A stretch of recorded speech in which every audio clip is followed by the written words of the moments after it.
Assalamualaikum warahmatullahi wabarakatuh. Shalom, Om Swastiastu, Namo Buddhaya, salam kebajikan untuk kita semua. Sebelumnya izinkan saya memperkenalkan diri. Nama saya Daniel Nenggolan dari Ilmu Kelautan kelas 3A dengan NIM 44452400061. Di sini saya memilih tema bahasa baku di media sosial. Next. Yang pertama, pengertian bahasa baku. Jadi, bahasa baku adalah bentuk bahasa yang sesuai dengan kaidah atau pedoman resmi atau tata bahasa, ejaan, dan kosakata yang ditetapkan oleh KBBI dan PUEBI. Sebelum kita masuk ke tujuan, alangkah baiknya kita menggali terkait KBBI itu sendiri dan PUEBI. KBBI merupakan kamus resmi yang berisi kumpulan kata dalam bahasa Indonesia beserta arti, ejaan, dan penggunaannya yang benar. KBBI ini digunakan sebagai acuan untuk mengetahui makna kata dan penulisan yang sesuai dengan kaidah bahasa Indonesia yang baku.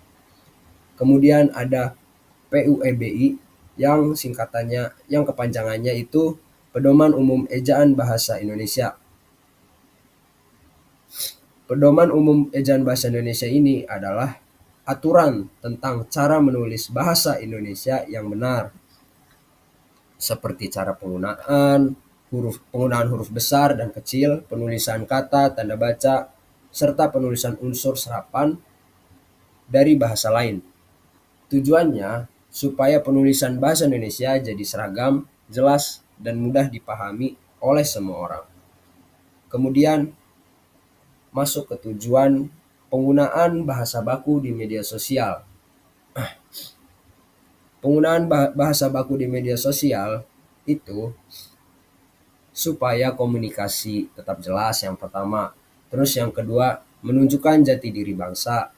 Yang ketiga, terlihat lebih sopan serta profesional.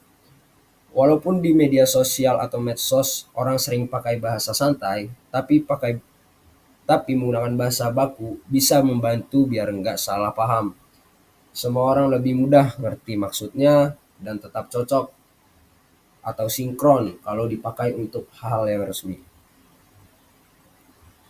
Contohnya itu ada aktif dan yang tidak bakunya itu aktif. Yang kedua ada benar dan tidak bakunya itu benar. Itu contoh kecilnya. Kemudian ada ciri-ciri bahasa baku. Yang pertama itu ciri-cirinya ada mengikuti ejaan bahasa Indonesia, ya seperti yang tadi sudah disampaikan, dijelaskan di pengertian. Kemudian yang kedua ada menggunakan struktur kalimat yang jelas dan logis. Dan tidak mengandung bahasa daerah, slang, atau campuran asing yang tidak perlu, seperti bahasa-bahasa Jaksel yang kita ketahui.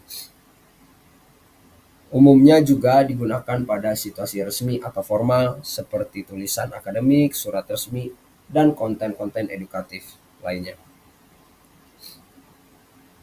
Kemudian ada penggunaan bahasa baku di media sosial. Jadi meskipun media sosial itu bersifat santai teman-teman, bahasa baku tetap penting untuk menunjukkan etika, kredibilitas kita, dan profesionalitas kita. Terus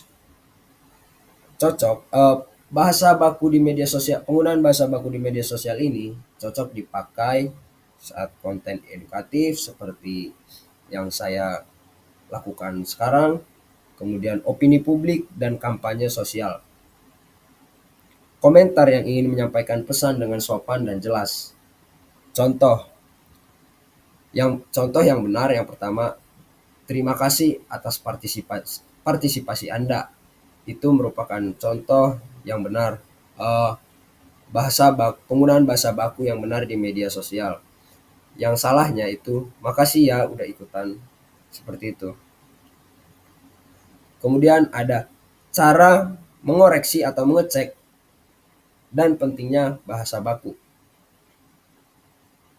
Cara mengecek atau mengkoreksi itu kita bisa menggunakan KBBI daring atau kbbi.kemendikbud.go.id untuk memastikan ejaan itu benar apa salah.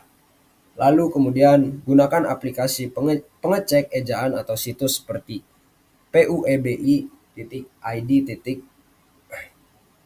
Kemudian pentingnya penggunaan bahasa baku. Yang pertama itu menunjukkan kecerdasan berbahasa dan kesantunan digital dalam media sosial. Yang kedua itu ada menghindari salah paham dalam komunikasi daring. Yang ketiga membangun citra positif di dunia maya. Next. Sekian penjelasan dari saya, kurang lebihnya mohon dimaafkan. Wassalamualaikum warahmatullahi wabarakatuh. Terima kasih.